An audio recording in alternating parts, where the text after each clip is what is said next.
கர்ணன் தனக்கு வில்வித்தை கற்றுக் கொடுக்கும்படி துரோணாச்சாரியாரை கேட்டுக்கொண்டான். துரோணாச்சாரியார் மறுத்துவிட்டார். கிருபாச்சாரியாரிடம் ஒரு நாள் அதிகாலையில் செல்கிறான் கர்ணன்.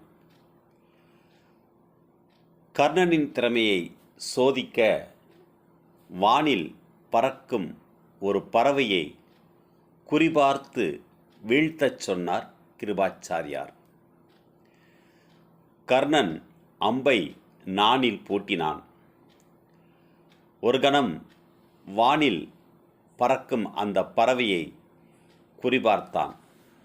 ஆனால் அம்பை விடாமல் வில்லையும் அம்பையும் கீழே வைத்துவிட்டான்.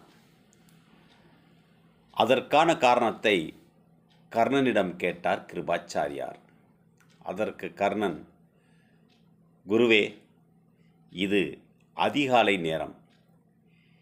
இந்நேரம் ஒரு பறவை வானில் பறக்கிறது என்றால் அது தன் குஞ்சுகளுக்கு உணவு கொண்டு செல்கிறது என அர்த்தம்.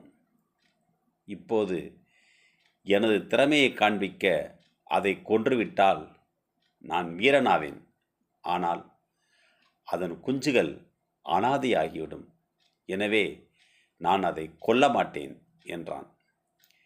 இதனை கேட்ட கிருபாச்சாரியார், கர்ணா, நீ கற்றது வித்தை அல்ல, வேதம் என்றார்.